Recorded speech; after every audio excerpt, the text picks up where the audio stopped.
Hello friends, programming skill develop करने की series में आज हम देख रहे हैं program to calculate HCF of two numbers in C language.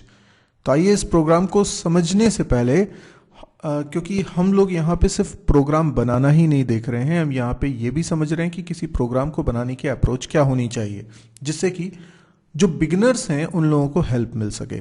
तो सबसे पहली टिप तो मेरी ये है कि जब भी आप कोई प्रोग्राम को बनाते हैं पहले तो आप प्रोग्राम को अच्छे से पढ़िए कि आपको बनाना क्या है। जैसे कि यहाँ पे लिखा है कि write a program to calculate HCF of two numbers. इसका मतलब ये हुआ कि पहले आपको ये पता होना चाहिए कि एचसीएफ क्या होता है। साफ साफ लिखा हुआ है कि एचसीएफ ऑफ टू नंबर्स, इसका मतलब मुझे दो नंबर्स की ज़रूरत पड़ेगी जिनका मुझे एचसीएफ कैलकुलेट करना है। तो हमें एक तो ये समझना है कि एचसीएफ क्या है।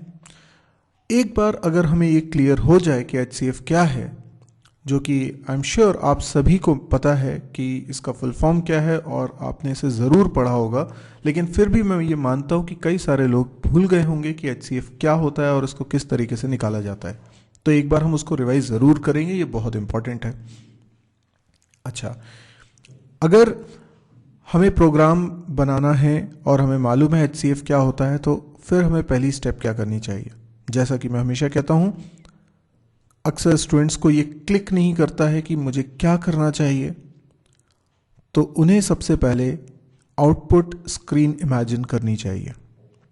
यानी मान लीजिए ये प्रोग्राम बन चुका है, आउटपुट स्क्रीन आपके सामने है, यूज़र क्या देखेगा। तो हम इसको इमेजिन करेंगे तो हमें इससे हेल्प मिलेगी कि हमें प्रोग्राम में क्या लिखना है। जैसे इसको आप एक आउटपुट स्क्रीन मान लीजिए और यहाँ पे क्या दिखना चाहिए, यहाँ दिखना चाहिए एंटर टू नंबर्स। जब आप ऐसा सोचते हैं तो आपको क्लियर हो जाता है लिखने के बाद कि आपको प्रोग्राम में क्या लिखना है। तो एंटर टू नंबर्स ऐसा स्क्रीन पे दिखाई देगा।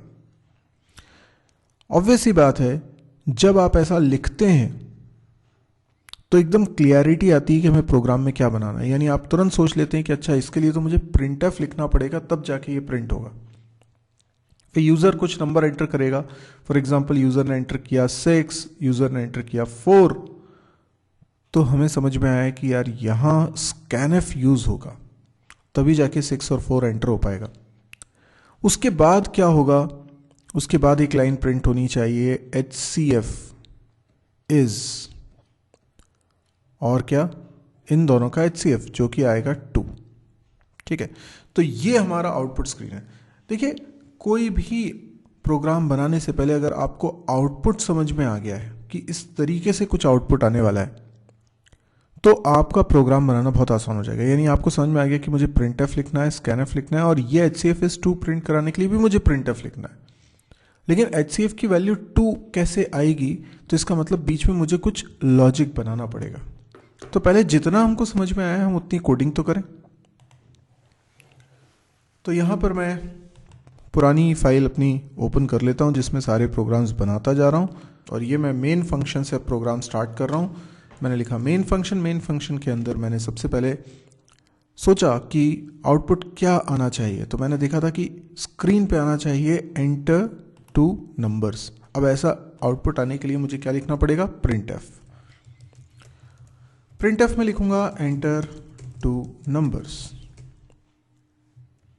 इसके बाद क्या, इसके बाद हम एक्सपेक्ट कर रहे हैं कि यूज़र 2 नंबर एंटर करेगा, तो हमें स्कैनफ लिखना होगा। स्कैनफ में %d 2 बार लिखेंगे, और जैसे ही हम इसको लिख रहे थे हमें क्लिक करा कि अरे यहाँ तो किसी वेरिएबल का नाम लिखना पड़ेगा। तो वेरिएबल तो हमने बनाया नहीं, तो चलो पहले वेरिएबल बनाते। तो 2 वेरिएबल्स मैंने A और B बना लिए, और यहां पर लिख दिया address of A, address of B। इस तरीके से 2 नंबर्स एंटर हो गए। और फिर हमें यह भी समझ में आ गया कि प्रिंटफ लिखना है, जिसमें हम लिखेंगे HCF इज %d, और यहां पर कोई वेरिएबल की वैल्यू हमें प्रिंट करानी पड़ेगी। ये भी हमें समझ में आ गया। मतलब मैंने कोई h वेरिएबल इमेजिन कर लिया, तो यहाँ पे h वेरिएबल को डिक्लेयर भी कर देता हूँ। अब सवाल ये उठता है कि h के अंदर रिजल्ट कैसे आया, तो वो कोड मुझे यहाँ scanf और printf के बीच में जो 6 नंबर की लाइन है यहाँ पर मुझे लिखना है। तो इसका मतलब हमें आउटपुट इमेजिन करने से ये बेनिफिट मिलता है कि हम प्रोग्राम का एक बेसिक स्केलेटन लिख लेते हैं। अब हमारा फोकस पूरी तरीके से HCF कैसे कैलकुलेट करते हैं इस बात पे होगा। तो आइए अब देखते हैं HCF कैसे कैलकुलेट होगा। सबसे पहले ये समझिए कि HCF होता क्या है। तो HCF का फुल फॉर्म, चलिए आप लोग बताइए HCF का फुल फॉर्म क्या होता है। काफ़ी लोगों ने सही जवाब दिया होगा, हाईएस्ट कॉमन फैक्टर। लेकिन क्या वाकई में हम इन तीनों शब्दों का अर्थ जानते हैं? चलिए सबसे पहले फैक्टर का मतलब समझते हैं। 4 और 6 मैंने 2 नंबर्स लिखे हैं, बताइए 4 के फैक्टर्स क्या हैं। तो फैक्टर्स 4 के वो हैं जो 4 को डिवाइड करते हैं कंप्लीटली। जैसे सबसे छोटे फैक्टर से स्टार्ट करिए, 1, 2 एंड 4 इटसेल्फ। यस, 4 के जो फैक्टर्स हैं वो 3 हैं, 1, 2 और 4। 1 सभी नंबर्स का फैक्टर होता है इटसेल्फ, यानी 4 अगर नंबर है तो 4 तो 4 का फैक्टर होगा ही होगा, और एक 2। ये 3 फैक्टर आ गए 4 के। यहां इस बात से मतलब नहीं है कि जितने फैक्टर्स मैंने लिखे हैं उनका आपस में मल्टीप्लाई करने से 4 आता है कि नहीं आता। इसलिए 4 के फैक्टर जब मैं पूछूं तो आप 2 इंटू 2 मत बोलिएगा, आपसे मैंने बोला है 4 के सारे फैक्टर्स बताइए। तो छोटे से लेके बड़े तक आप सारे फैक्टर्स बता रहे हैं, ऐसी 6 के सारे फैक्टर्स बताइए। 1, 2, 3 एंड 6। तो ये 6 के फैक्टर्स हो गए। अब बताइए कि इनमें कॉमन फैक्टर्स कौन से। फैक्टर तो आपको समझ में आ गया, कॉमन फैक्टर्स कौन कौन से हैं वो बताइए। तो आप देखते हैं कि 1 एक तो कॉमन फैक्टर है, 2 भी कॉमन फैक्टर है, और कोई कॉमन फैक्टर इसमें नहीं मिल रहा। अब बताइए हाईएस्ट कॉमन फैक्टर। ऑब्वियस सी बात है, इन सब में हाईएस्ट तो 2 है। यस, इसीलिए 4 और 6 का HCF 2 हुआ। अच्छा, अब इसका प्रोग्रामिंग में कैसे लॉजिक बनाएंगे। तो मुझे ये बताइए किसी भी 2 नंबर, ये जैसे A और B है, 4 और 6 क्या है, A और B। ये तो 4 और 6 एग्जाम्पल हो गए, और हमेशा लॉजिक बनाने के लिए, जनरलाइज करने के लिए आपको एग्जाम्पल से ही चलना होता है। तो जैसे 4 और 6 एग्जाम्पल है, ये A और B की वैल्यूज हैं। अब HCF क्या होता है। HCF वो नंबर होता है जो A को भी डिवाइड करेगा और B को भी डिवाइड करेगा। क्यों? क्योंकि ये HCF कॉमन फैक्टर है, मतलब फैक्टर है, मतलब ये एक ऐसा नंबर है जो A को डिवाइड कर रहा है, और ये वो नंबर भी है जो B को डिवाइड कर रहा है, तभी तो कॉमन फैक्टर है ना, दोनों का फैक्टर है। तो HCF वो नंबर है जो A को भी डिवाइड करता है और B को भी डिवाइड करता है। और बताऊं तो HCF वो सबसे बड़ा नंबर है जो इन दोनों को डिवाइड कर रहा है। यानी HCF वो नंबर हुआ जिससे बड़ा कोई दूसरा नंबर पॉसिबल नहीं है जो इन दोनों को डिवाइड कर सके। क्यों? क्योंकि देखिए आप, 2 से बड़ा कोई नंबर है क्या जो 4 और 6 दोनों को एक साथ डिवाइड कर सके।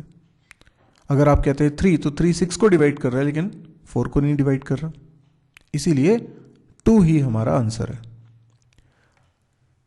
अब 4 और 6 अगर नंबर हैं तो इनका HCF किस रेंज में हो सकता था। यानी अब हम जनरलाइज करेंगे कि A और B कोई भी 2 नंबर हैं तो उनका HCF किस रेंज में हो सकता है। तो देखिए HCF मिनिमम तो 1 हो सकता है, अगर कोई कॉमन फैक्टर नहीं मिलेगा तो भी 1 तो एक कॉमन फैक्टर होगा ही होगा। और ज़्यादा से ज़्यादा HCF क्या हो सकता है, जो A और B में छोटा नंबर है। जैसे यहाँ पे 4 है ना छोटा नंबर, क्योंकि 4 से बड़ा नंबर तो आंसर नहीं हो सकता, 4 से बड़ा नंबर तो 4 का फैक्टर नहीं हो पाएगा। इसलिए दोनों नंबर में A और B में जो छोटा नंबर है वहां तक हम चेक करेंगे। तो 1 से लेकर A और B में जो छोटा है वहां तक हम चेक करेंगे, मतलब 1 से लेकर minimum of A and B। अब A और B में जो भी मिनिमम हो वहां तक हम एक एक नंबर को चेक करेंगे। ये हमारी H की पॉसिबल वैल्यूज हैं। आइए देखते हैं इसको कैसे कोड करेंगे। तो सबसे पहले तो हमें ये करना है कि h के अंदर a और b में से जो छोटा है वहाँ तक हमें चेक करना है ना। तो a और b में कौन सा छोटा है? a अगर छोटा है b से तो सेलेक्ट हो जाए a, क्योंकि a छोटा है, और नहीं तो b। जो सेलेक्ट हो वो किस में चला जाए? तो उसके लिए एक वेरिएबल h में असाइन हो जाए। अब देखिए, मुझे हाईएस्ट कॉमन फैक्टर निकालना है। a को अगर h ने डिवाइड कर दिया, h क्या नंबर है? 1 से लेके minimum of a and b की रेंज में कोई नंबर है। तो a को अगर h ने डिवाइड कर दिया और b को भी h ने डिवाइड कर दिया कंप्लीटली, मतलब इसका रिजल्ट भी 0 आए और इसका रिजल्ट भी 0 आए। अगर ये दोनों 0 आ जाएं, है ना, दोनों के बीच में एंड लगाना पड़ेगा। तो दोनों अगर 0 आ जाएं तो मुझे एक ऐसा नंबर मिल गया जो a और b दोनों को डिवाइड करता है। पर ऐसा नंबर तो 1 भी हो सकता है, ऐसा नंबर 2 भी हो सकता है। तो फिर आप हाईएस्ट कॉमन फैक्टर किसको बोलेंगे? जो पहले मिल जाए, मुझे पहले मिल जाए, मतलब मुझे तो बड़े से बड़ा नंबर चाहिए।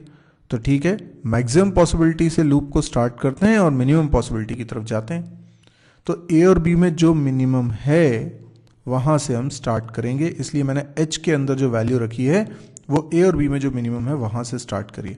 अब यही चीज़ आप लूप के अंदर भी लिख सकते थे, जैसे मैंने लिखा फॉर, देखिए, और मैंने इनिशियलाइजेशन की जगह पे क्या लिख दिया है?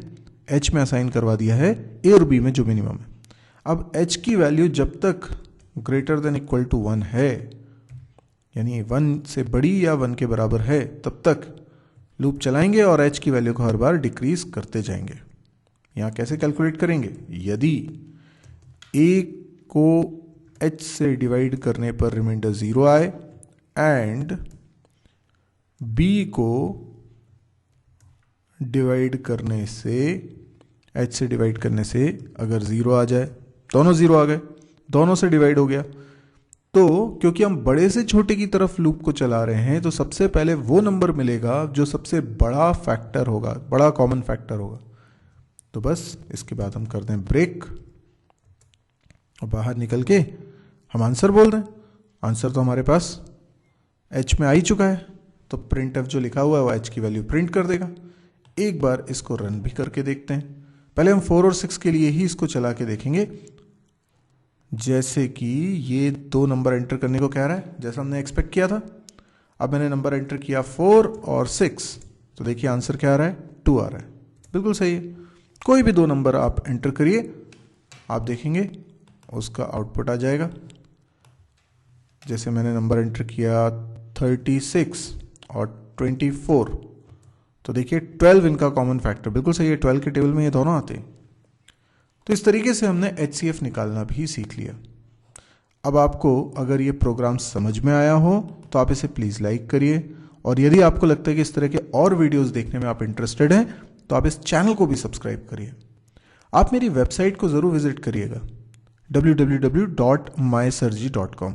इस वेबसाइट पे आपको C, C++, जावा, PHP, data structure, programming exercise, DBMS और कैंपस प्रिपरेशन से रिलेटेड बहुत सारे वीडियोस मिलेंगे, और डेली उसमें वीडियोस अपलोड होते हैं। आज की डेट में मैं 2 वीडियोस अपलोड कर रहा हूं जब ये लेक्चर रिकॉर्ड कर रहा हूं।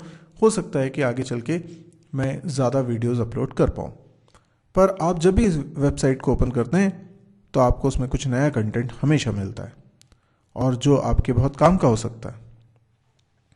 एक तो ये वीडियो सारे के सारे फ्री हैं, दूसरा ये हिंदी में, तो आप समझ सकते हैं कि कई लोगों के तो ये बहुत काम का है। तो अगर आपको लगता है कि ये आपको समझ में आ रहे हैं तो बहुत लोगों के समझ में आएंगे।